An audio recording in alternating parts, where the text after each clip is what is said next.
Hello বন্ধুরা, welcome to my channel Chumki's simple food, সাদামাটা খাওয়া দাওয়ার ব্লগ। তো যেমনটা বন্ধুরা তোমাদের আমি বলেছিলাম আগের ব্লগেও, যে আমার সকালটা খুবই হুড়োহুড়ি থাকে। তো আমি অনেক পদে রান্না করতে পারি না, মোটামুটি একটা ভাজা একটা তরকারি এরকম করে নিই। তো আমরা এরকমই খেতে ভালোবাসি, অনেক পদে রান্না করে খেতে আমরা সেরকমভাবে ভালোবাসি না, আর সময়টাও হয় না ঠিক। তো আজকের রান্নাটা হচ্ছে পটল আলু ভাজা আর তার সাথে ডিমের ঝোল। তো বন্ধুরা, ডিমের ঝোল ব্যাপারটা হচ্ছে কি সব বাড়িতেই কমন, মোটামুটি সবাই জানে। দিদিভাইরা তো খুব সুন্দর জানেই, অনেক দাদাভাইরাও আছে যারা খুব সুন্দর রান্না করতে পারে। যদিও আমার বর্মশাই একদমই রান্নাবান্না জানে না, বাট কখনো কখনো বলে, একটু চেষ্টা করে যে তাও আমি এই রেসিপিটা বানাচ্ছি। তখন আমার মেয়ে বলে যে প্লিজ পাপা, আমরা রিস্ক নিতে পারবো না, তুমি বানিও না, মাম্মিকেই বানাতে দাও। তো যেটা হয় বন্ধুরা, আর ও বানাতেও পারে না, একটু ডিসহার্টেন হয়ে যায়, ডিমোটিভেটেড হয়ে গিয়ে আর বানাতে চায়ও না। তো রান্নাটা আমিই করি, তো এইভাবেই সাদামাটা রান্না করি আমি। তো আজকে বন্ধুরা সেটাই শেয়ার করে নেবো, আমার রেসিপিটা আমি তোমাদেরকে দেখাচ্ছি। তোমরা কিভাবে বানাও সেটাও আমার কাছে কমেন্টে বলো। যদি নতুনত্ব হয় আমিও ট্রাই করব, যাতে আমার মেয়ের আরও ভালো লাগে এবং আমরাও একটু টেস্টটা যাতে চেঞ্জ পাই। তো প্লিজ কমেন্ট করে জানিও তোমরা কিভাবে বানাও। তো দেখো, আগে আমি ডিম সেদ্ধ করা রাখাই ছিল, সেগুলোকে একটুখানি তেল দিয়ে আগে ভেজে নিচ্ছি। তো এই দেখো বন্ধুরা, ডিমগুলো ভাজছি এখন, ভেজে এবার একটু পরেই তুলে নেব।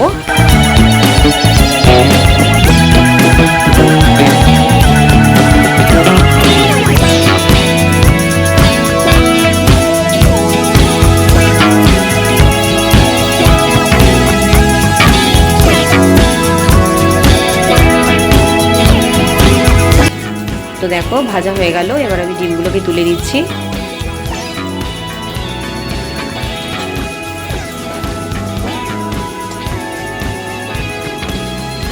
এবার একটুখানি তেলের মধ্যে গোটা জিরে ফোড়ন দিয়ে দিলাম, আর তার সাথে একটুখানি গোটা গরম মশলা তেলের মধ্যে দিয়ে দিলাম।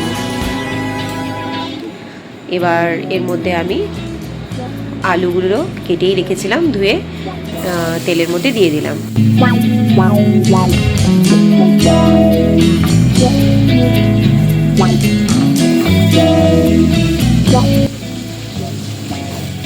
এবার আলুটাকে একটুখানি ডিপ ফ্রাই করে, খুব ডিপও না, একটু শ্যালো ফ্রাই করে তার মধ্যে আমি পেস্ট করা মশলাটা, যেটা আমি আদা রসুন পেঁয়াজ সব কিছু মিক্স করে একটু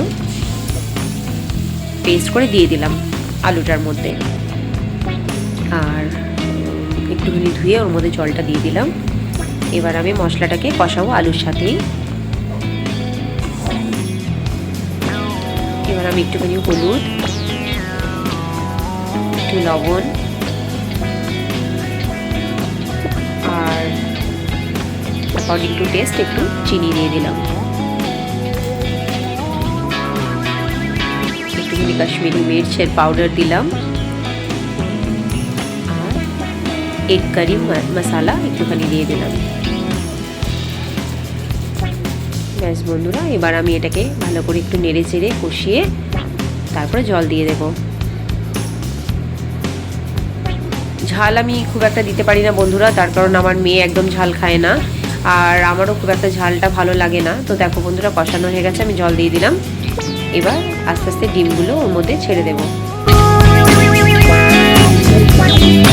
হ্যাঁ, তো ডিম দেওয়া হয়ে গেল। এবার আমি কটা কাঁচা লঙ্কা ওপর থেকে ধুয়ে দিয়ে দেবো, তারপর আমার হাজব্যান্ড একটুখানি ঝালটা ভালোবাসে, তো ও লঙ্কাটা মেখে খেয়ে নেয়। আমরা যেহেতু খাই না, ওই জন্য পেস্ট করতে পারি না লঙ্কা।